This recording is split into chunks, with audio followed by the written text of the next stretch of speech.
So there's one big project I'm really excited about, and it's actually my first time mentioning it. And then from there, I went to Nike. It's like you really have to decide like if this is where you're going and stand on it. I went to work at Adidas and I worked on special projects there. Hey everyone, I'm Erin Ashley Simon. I'm a broadcaster, entrepreneur, and cultural disruptor who's redefining what it means to be a creator. Welcome to Real Gems. I created Real Gems because I wanted a place for your favorite creators to be honest, to be themselves, and really talk about the ins and outs of what a career looks like in front of a camera. Today's guest is a well-known creative director as well as the co-founder for Claima Stories, which is an independent creative content agency that connects brands to consumers via authentic storytelling rooted in representation and purpose. Please welcome Bimma Williams. Bimma, great to have you. Thank you for having me. It's good to be in LA for sure. I know, sun shines, no rain up in Portland. Look, we've been dealing with a lot of rain in Portland, so it's nice to just come and enjoy a little sunshine. Even though it's getting sunny out in Portland right now, so I'm kind of like, oh, it's the good time, the good part of Portland starting to happen. Well, you get to go back home to that, I get to go so back. that's good. Yeah. But Bimma, I've been wanting to have this conversation with you for the longest because I actually found you through my homie Mark Razzle. Yeah. Shout out to Mark. Shout out to Mark. Shout out to Mark. And I just love what you're doing with Claima Stories and everything you're doing from a content perspective and how you went from working at a big company. I'll let you do that. I'll let you talk about that part. You worked at a really notable company, saw a void, and then went to create your own thing. And that's hard to do. And it's like, you know, people are afraid to just jump ship and do that. So talk to us a little bit about like, where did you start in your career and what inspired you to get to this point? Yeah, totally. So most of my professional career had been in marketing, brand marketing per se. Let's just give it a big old umbrella. In athletic industry, footwear, athletic and outdoor. And so I worked at a smaller brand known as Saucony out in Boston and make running shoes. A lot of people probably hearing this are like, I thought that was called Saucony. But so I worked at Saucony for a little bit. For 4 years, I worked in social media to influencer marketing, affiliate marketing, global collaborations, retail activation. I did a lot during those 4 years.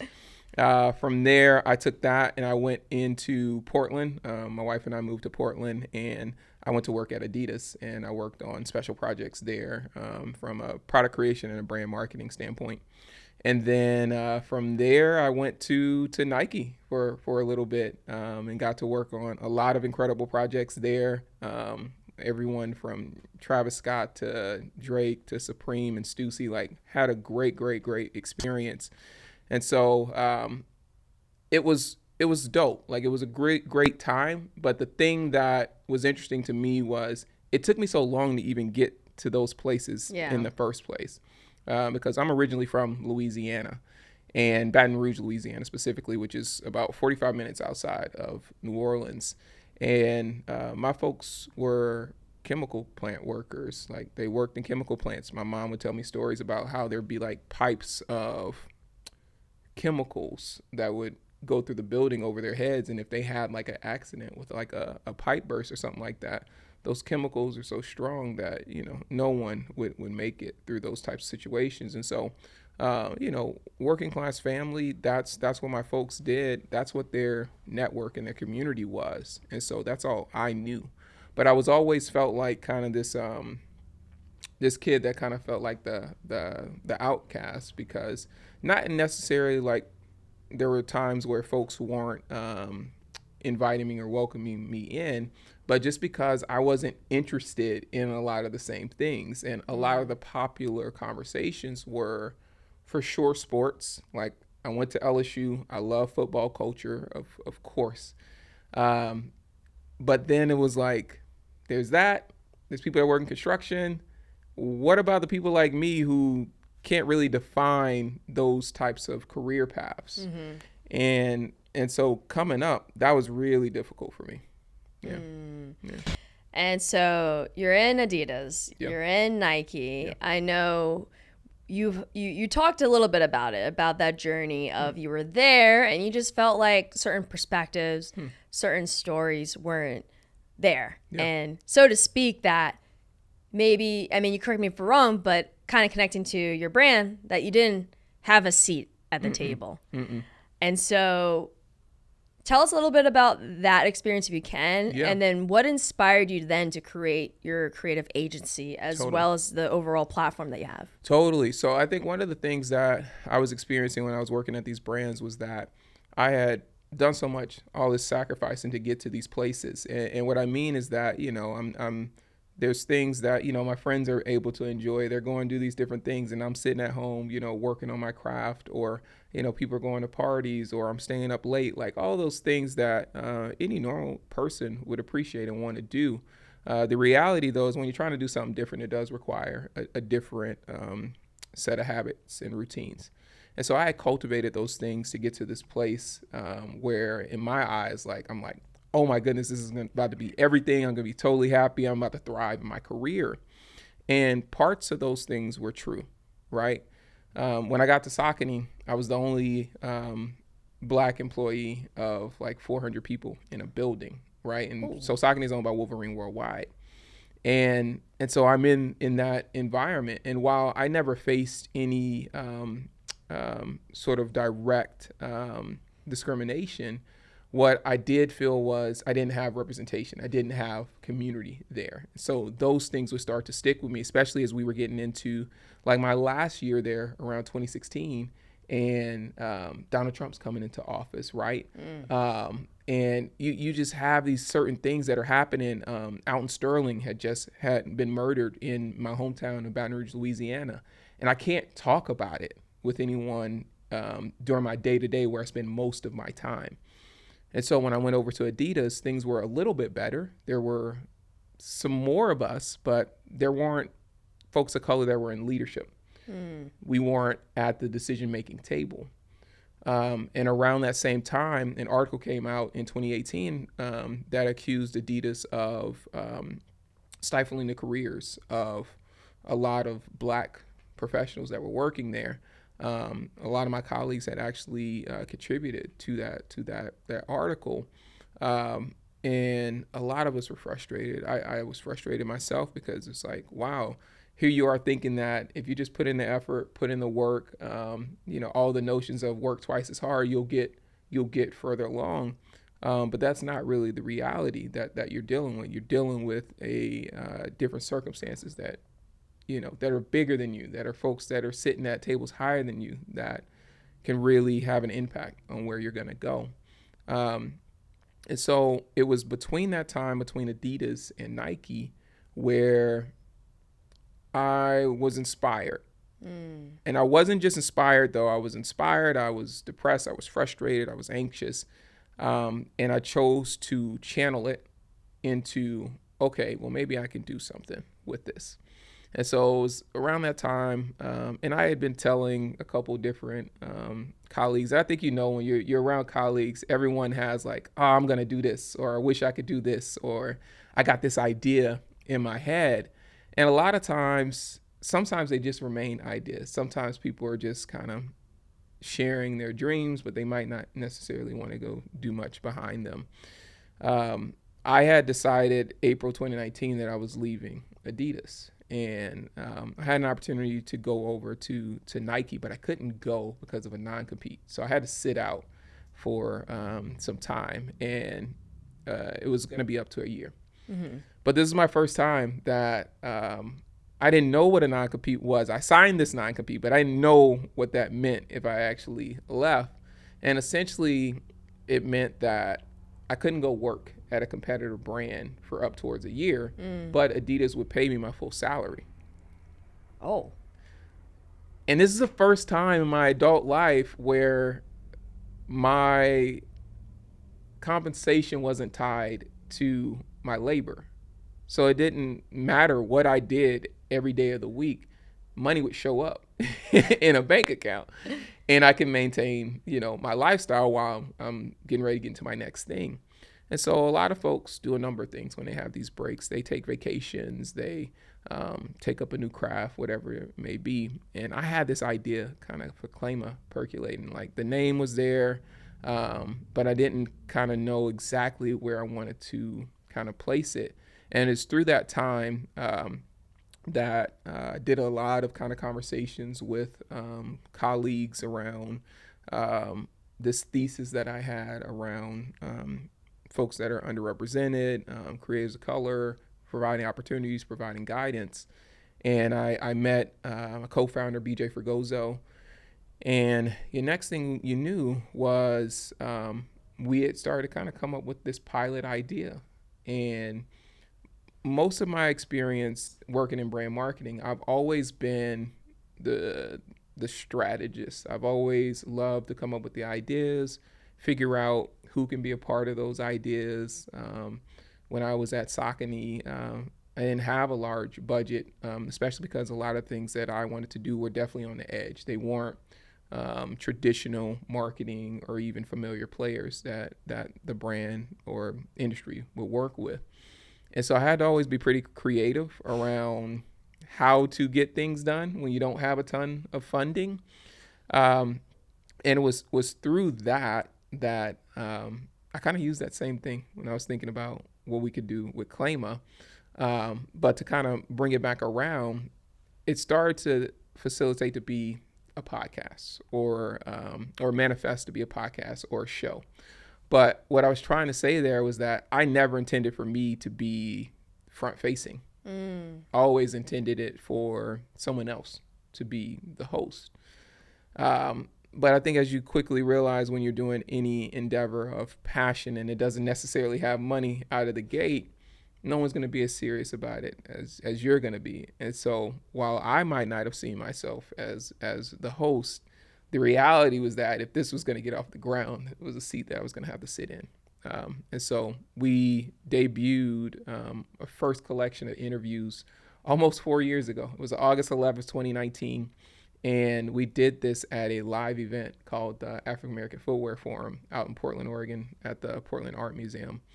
And it was my first time doing interviews live in front of anyone.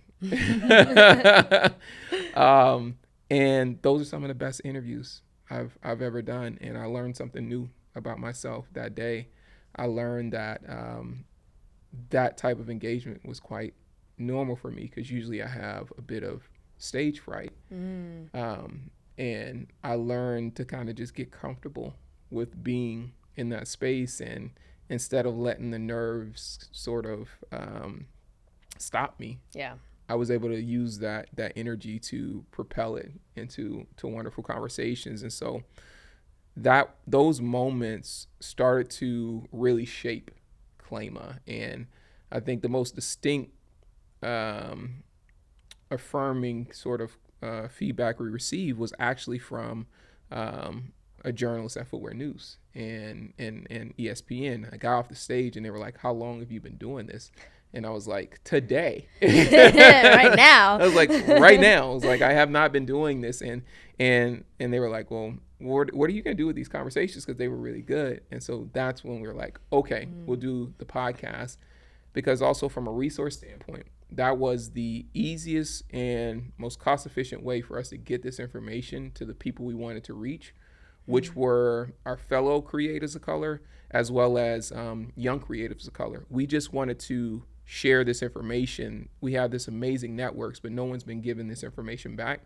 And that really became the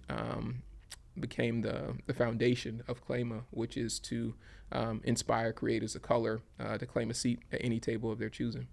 I love that. And I understand like the struggles that come with, having to balance the business side of things and having brands understand the importance of storytelling, the importance of reaching certain demographics. But at the other end, they're like, we need to hit this mark, this quota. And it's stressful. It's hard. It's very frustrating, especially when there's only so much that you can do. And that also inspired me to create this podcast. I wanted to create real conversations with creators and being honest about how the industries are and being honest about, why people transition, why people create their own platforms because they don't have a platform in the companies. And that really drove the vision for this. And that clearly drove the vision for you. And so obviously it's developed since then. Yeah. So what do you think is currently right now the vision of Claima and where you want to see it go? Totally. So, right now we describe ourselves as a boutique media and content agency. And essentially what that means is there is content that we create that is purely our IP, purely from our vision, and we're not collaborating necessarily with a brand to bring that to life. We love to work with brands that believe in what we're doing and want to support that content, and that's how we bring them through. And then from the content agency side, there's just stories and ideas and experiences or product, whatever you want to call it, that we feel like brands could do in a different way that would really resonate with our audience or the other audiences of color. And so we might partner with them to do a docu-series, or we might partner with them to do an activation at something like Complex Con.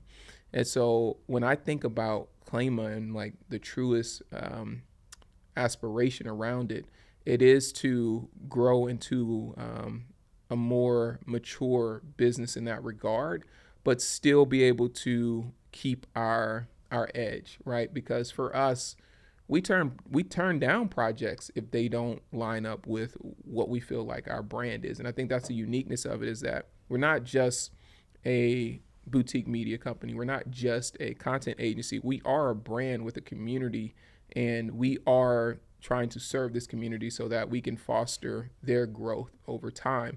And that's truly going to take some years to see how that happens. But, it's kind of like people didn't realize they were learning when they were watching Nickelodeon. Like it's like, oh, it's fun. It's like, yeah, it's fun. And you're also getting exposed to different things. Like, people still reference, Cousin Skeeter and stuff like that. You know what I mean? So for us, it's that, but then also expanding, right? Getting into scripted programming, getting into animated, being able to expand into different IP.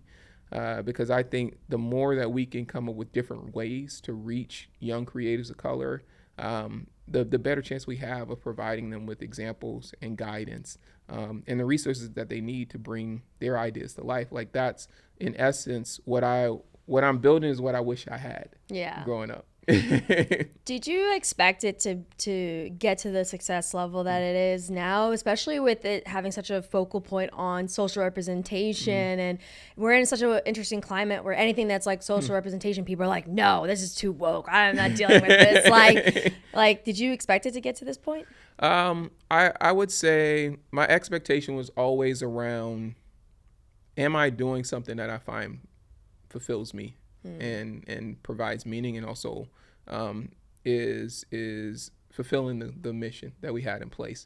And so I would say yes to that. I because we were intentful about making sure that would happen. As far as the attention and the visibility that's come from it, no. Right? Because the reason I would say no is because we couldn't predict what would happen we started in 2019. No one had a prediction of what would happen to podcasting by 2020, which was this giant explosion and expansion. And I don't know if you remember, but they were like, people were signing crazy deals. Spotify was spending money, right? You had this Joe Rogan deal for $200 million. Joe Budden had this crazy deal. The list goes on. Kevin Hart has these big deals, and folks are like coming into this space. And here we are as this independent, and, we're sitting in the top 5% next to a lot of these different people. It wasn't something that I expected. And a lot of times, I will say, from a mindset standpoint, I try not to put emphasis on those things because they are so fleeting. And while they're great, I think they're great. You go for dinner, it's a great dessert. But what I really need is the main entree. And to me, the main entree is just the effort of doing the work, the day-to-day doing the work. When I get a DM from a kid in Ghana and they're like, this is the first time I heard a conversation like this, it really opened up my eyes. I'm like, that was the win. Yeah. That was the win. Yeah, no, it's like you said, like the accolades, the other things, it's great, it's nice, but ultimately it's like having that main purpose and that main vision that drives everything regardless. I think for me, I've gotten to that point too where I know what I want to do, I know what the vision is, and whether people want to recognize it or not, I'm very comfortable with that, because I feel like when you have such a strong vision, you have such a strong direction, and one that's driven by passion, people are going to gravitate towards it naturally. Yeah, and the right people will gravitate towards it, right? It's not going to be, it ain't for everybody. Yeah. Shout out to Hope. It ain't for everybody. Like and you have to be comfortable with that, right? You have to get comfortable with the notion that you're not building something that's going to be for every single individual, but it is for these folks that you're targeting. And if it's working for them, over time, that audience is going to grow. And it's going to be this amazing thing that you didn't even know it was going to be when you started. And so that's where I try to keep the focus. But I'm human too. Like, don't get me wrong. Like, there are days where I'm like, oh, I wish this was going faster. Or what's happening in the economy. Like, you know, what's going on with our brand conversations, or, you know, the fragmentation of like social media and like, oh gosh, especially Twitter. It's just like, you're like, I'm just trying to connect with the people I'm trying to connect with. I don't want to deal with all of these different algorithms and all these things. Like, I just want to reach my audience. Now I feel you. It's the same thing. Like, even with this, I'm like, all right, what is the hook? What is the cutout content piece? But I just want to just put this out and just connect with people as a whole.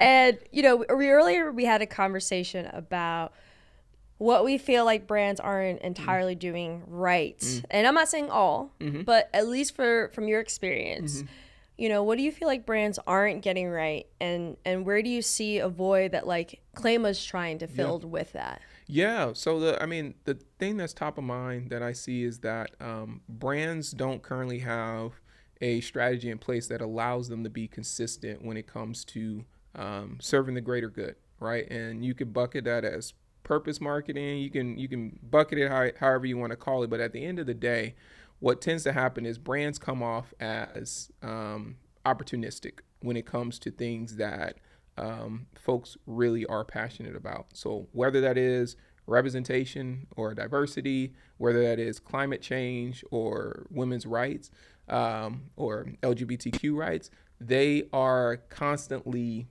showing up as opportunistic versus actually giving a shit about these actual things.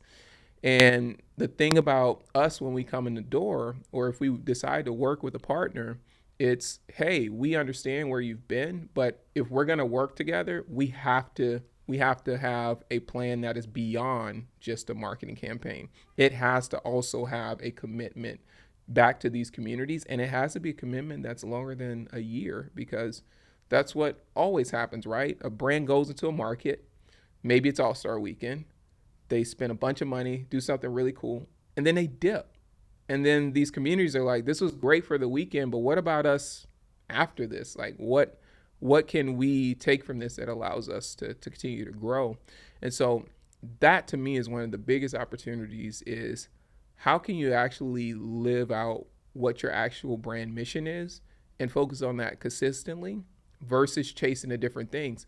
Now, I can say that because I'm an independent entrepreneur business, right? We don't have the same competing challenges that big global brands have. They have to report to Wall Street. They have to report to stockholders and all these different things.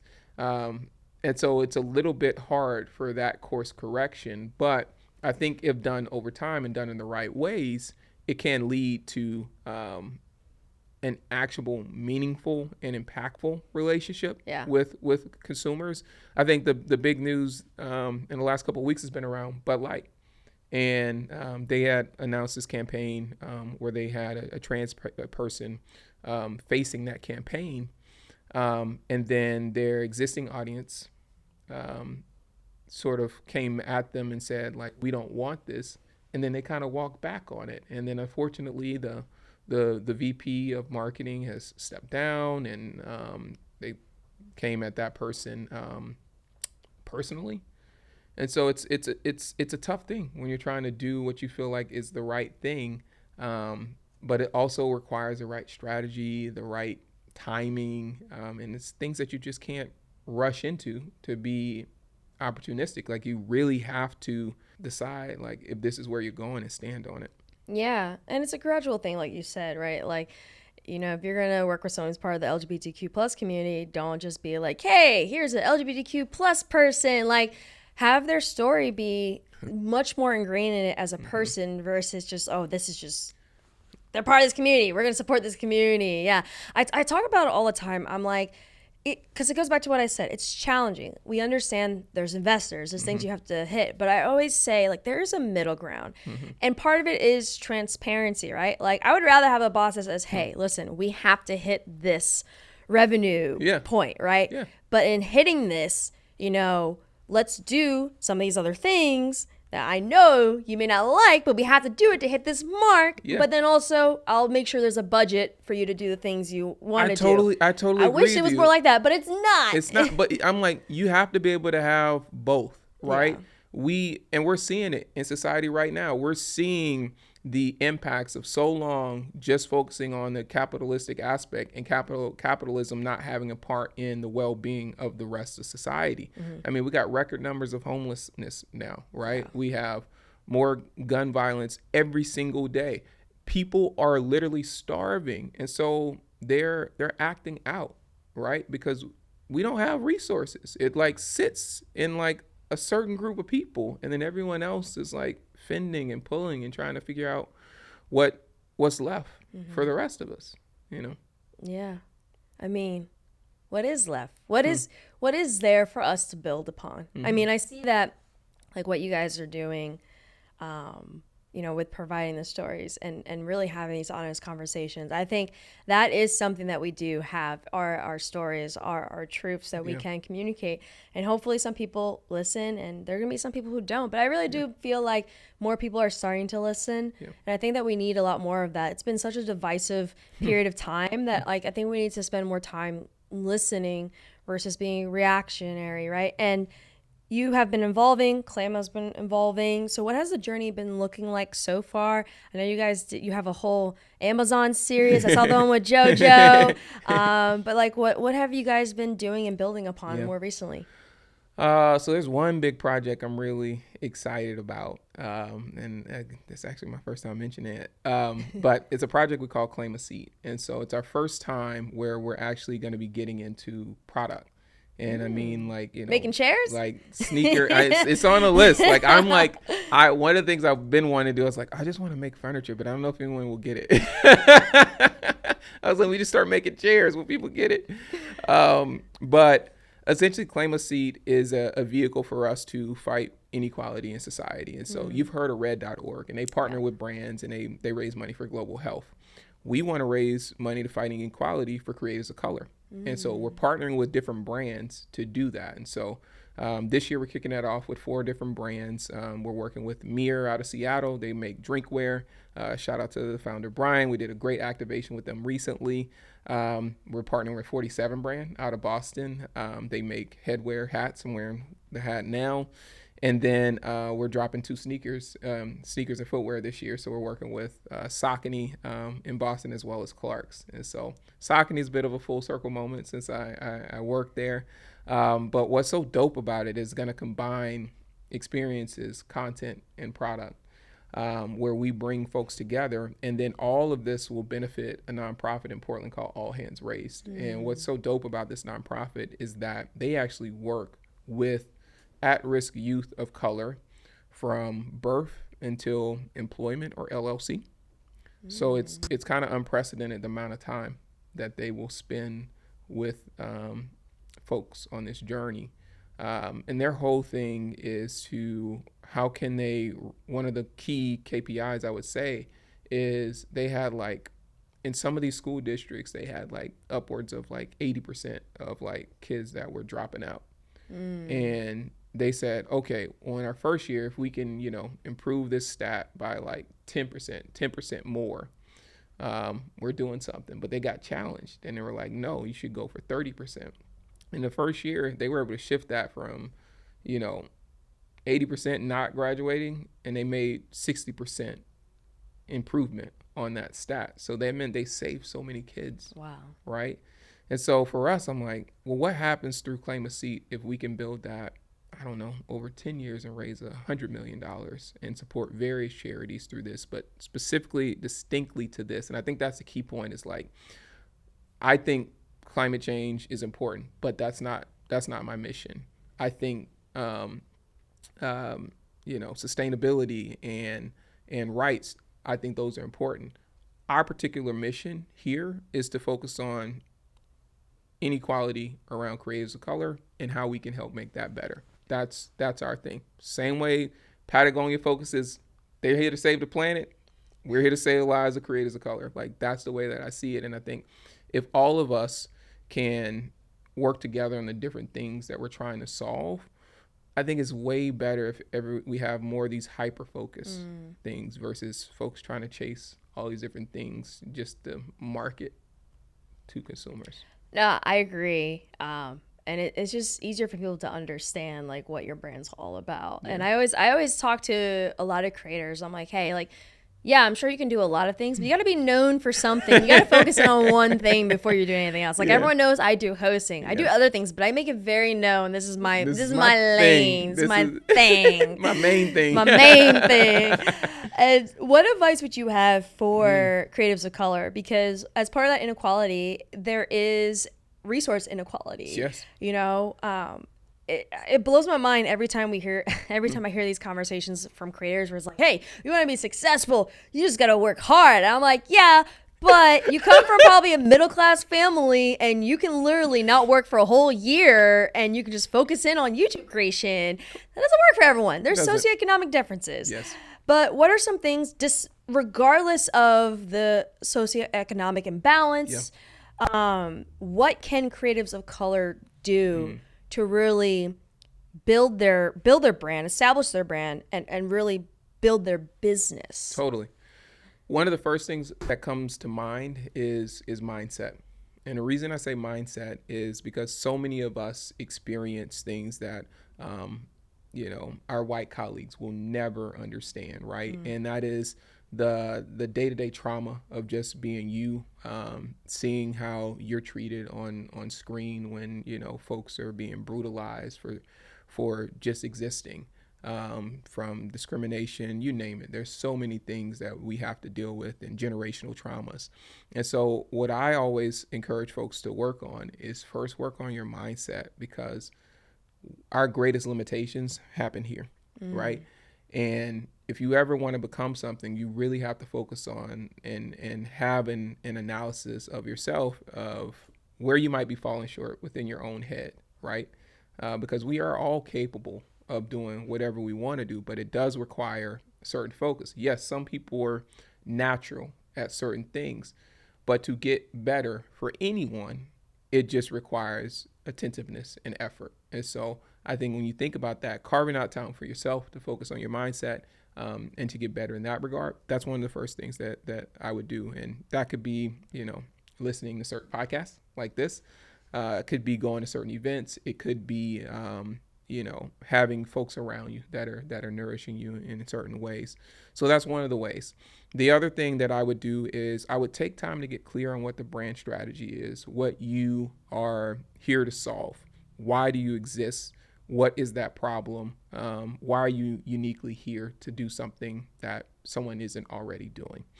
When you can work through that, you come out much clearer on the other side. And the reason why that's so important, this is before the logos, it's before the name, it is before you make a single product. And the reason that is important is so that every decision down channel, you refer back to this brand strategy. If it works, if it makes sense, cool, you can make that decision.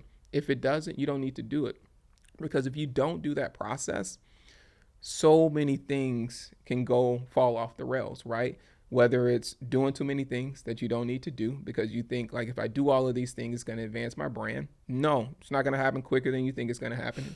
It takes the same amount of time. It just takes time. You might end up doing partnerships that don't look good for your business. But you're thinking like, oh, if I do this thing, it'll get me somewhere. No. The other thing that I always think about too is no one moment is gonna make or break you. No one moment is going to be the moment where, oh, I'm successful or I've made it. it will never, that's not how it works. Life is just life and business building. It's all just a series of moments. And over time, you'll have really, really highs. You'll have some lows, hopefully not a ton of lows. But to me, the real sweet spot is in the day to day, kind of being in that middle place and being happy with that. I also tell creators to like collaborate with your peers. Often they always want to go for the big person, the big brand. Kind of like it's kind of like they're just, oh, if you give me an opportunity, it's like, why are you waiting for someone to give you an opportunity when you have peers that you can grow with, you can build with, and you all have the same mindset and focus. I mean, we saw that with why am I going brain fart? Insecure. Yes. Issa Rae. Issa Rae. We saw how that we've seen other creatives who literally just worked and collaborated with their peers horizontally instead of focusing on like networking, collaborating vertically. Because you can actually get more power collaborating horizontally versus trying to go vertically. I had a great conversation with Ebe. He's the co-founder of Dreamville Records. And someone in the audience said, like, hey, like I have my beats here. I have these things. How do I get on your radar? And I thought it was an innocent question. Like I think anyone who's trying to get somewhere would ask that question. But Ebe's perspective was so interesting to me. I was like, this is what we should be teaching so many people. And it's to the notion of what you said.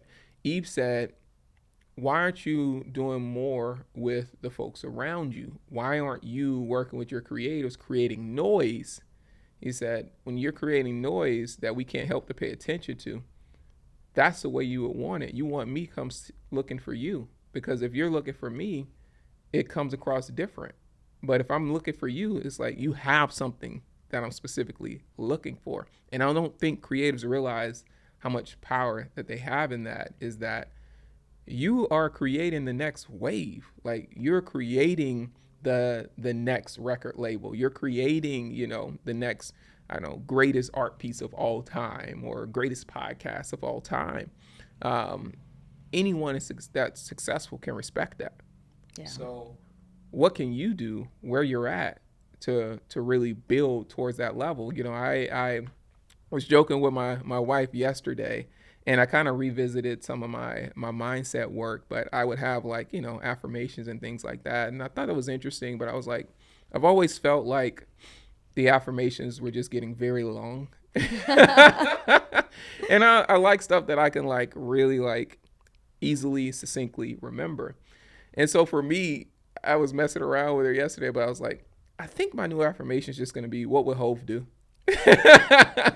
And it's like, because when I think of Jay-Z, I think of someone who every day has tried to get better in various areas, right? Not a perfect human, didn't come from a perfect background, throughout his career, didn't have all the perfect scenarios. But I'd say that's someone that has tried to learn to do better. And I was like, in a joking way, I was like, well, I admire Jay-Z. It could be a dope way for me to think about things. No, that is a dope way. And even with the horizontally making noise, a creator who is a perfect example of that is Tyler, the Creator. Yes. A great example of doing his own thing, his own way, creating enough noise where now he has this influence and power where he's like, I don't really need you. I could kind of do it on my own. I could do it on my own or do it with the group. And I think that as more people understand the power they have and how they can build it with fellow creatives, that's where the power comes from, and that's how they build their future. Totally. And speaking of future, what is the future of Bimma? What is the future of Claima? Yeah. So future, there's a lot of things coming up. So we got the product stuff that I'm super excited about. In the next couple weeks or months, we got 4 or 5 new films that we're about to release. Ooh. Short films that we're releasing. Not no multi-million-dollar production budgets yet, but they're roughly around 3 to 5 minute pieces that we're really excited about, that are going to speak towards the creative experience in oftentimes corporate settings and what kind of comes with that. For me personally, I'm going to be hosting a couple different things at different conferences and events, back on with the Amazon project. Our podcast drops every Tuesday, so really excited about that. And then I would say just continued growth. Yeah, just continuing to figure out different ways to improve, tap into our community, and just show up. And then I think one day eventually I'll pick my head up and be like, wow, we interviewed all of my favorite people in the world. That's a great feeling to have. There's been a few people I've interviewed. I'm like, wow, I can't believe I interviewed them. Like, right? that's like a great check mark. Like, It's got so that dope. off the live call. It's so dope. And you've been dropping a lot of creative advice, but you're going to have to drop another one Yeah. because I always ask at the end of the podcast, what is a real gem that you want the viewers to walk away with? Like, what is that one piece of advice that you feel like creators and even just people tuning in, like they need to understand and know? Let me sit and think with that one for a second.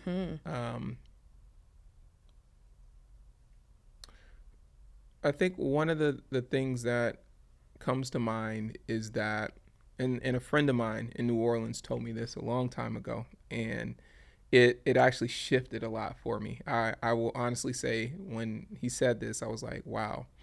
And I was telling him, I actually remember when I was going to Adidas, and I got the job, and it took me 8 months to get this job. I remember texting our friend group, and I was like, man, I'm so lucky to get this opportunity.